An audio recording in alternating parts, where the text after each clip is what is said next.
Hello, friends. Mr. Baines here with your daily knowledge lesson. Now, over the last few days, we've been reading some pretty cool fairy tales, and all of the fairy tales that we've read so far have had a few things in common. They all had a princess or a spinning wheel. Well, yesterday's fairy tale brought in a new type of character, a prince. Today's fairy tale will also have a prince. So let's get started with some background information to see how all of this ties in together. And let's see if we can find out about some new characters for this story. Okay, friends. Now tell me, what is in this picture? You guessed it. That is correct. It's a frog. Now, if you remember a couple lessons ago, we talked about animals and their habitat. What sound do frogs make? Do they make sounds like a dog? Roof. A cat? Meow. Or do they make like a ribbit sound, like ribbit? Correct. They make a ribbit sound. Now, what do frogs eat? Hmm. Yes, they eat insects. And where do frogs live? Very good. They live on the water and in land. Now, have you ever seen a frog in real life? You have? Great. Describe it for me. What does it look like? And if you've ever touched one, what did it feel like? Okay. Now, today's story is going to be centered around a frog. Not just any old frog, though. It's going to be about a magical frog. I want you to listen to the story, and I want you to be able to tell your parents how the frog overcame his problems in this fairy tale. As we begin our new story, The Frog Prince. Once upon a time, a mighty king lived in a palace in the shadow of a dark, mysterious forest. He had only one child, a beautiful little girl with long, flowing hair, and her favorite plaything was a bright golden ball that looked just like the sun in the sky. Day after day, she would run and skip under the shadow of the huge forest trees, tossing and bouncing her ball to amuse herself. She liked to pretend that her ball was indeed the sun and that the whole wide world was hers to play with.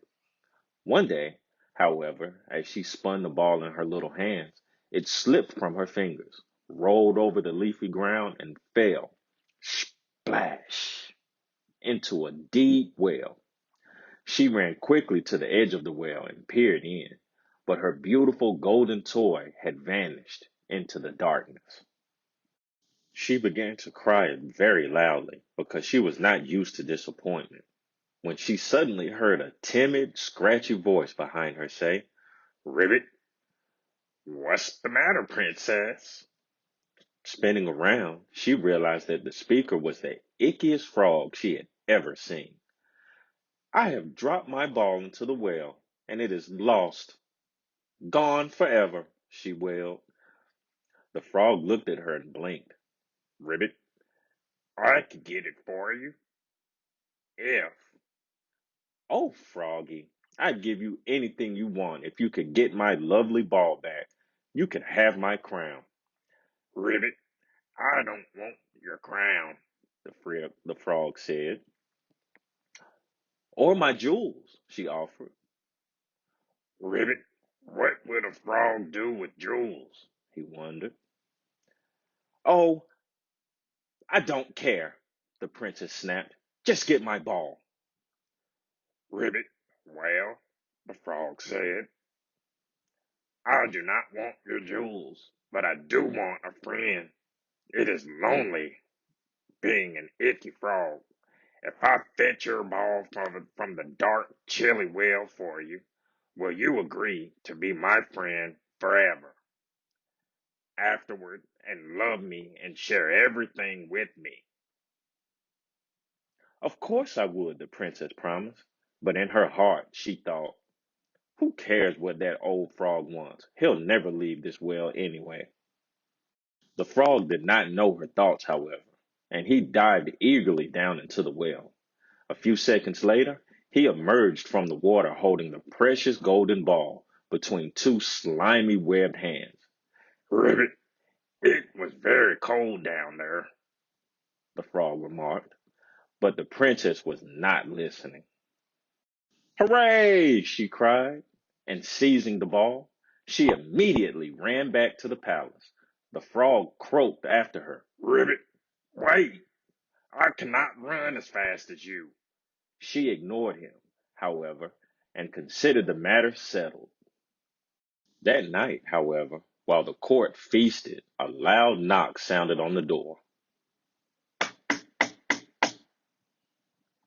The princess loved visitors, so she ran to open the door.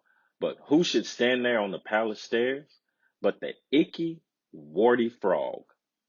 Yuck! She slammed the door in his face and ran back to her delicious dinner on her golden plate. Behind the heavy wood door, though, she could hear him croaking. "Ribbit, oh, be careful. Careful, Princess Fair. Promises are more than air." "Who was at the door, my daughter?" asked the king. "Oh, nobody. Just an old frog," she said, and she told him how the frog had retrieved her ball from the well, on the condition that she would be its friend and share everything she had with it forever afterward. She thought her father would be pleased with how she had escaped the frog's demands, but to her surprise, he frowned. "Oh, dear daughter, we must keep the promises we made. What kind of kingdom would we have if we all treated each other the way you have treated this poor frog? The frog kept his promise to you, and he helped you. Now you must keep your promise to him. Go, go get him." The princess was shocked and wanted to refuse, but she could see from her father's stern look that she had to obey him. Unwillingly, she got up and opened the door. The frog was still sitting patiently on the steps of the palace. When he saw the princess, he smiled happily. A smiling frog is quite a sight to behold, and bounced up and down with the froggy in glee.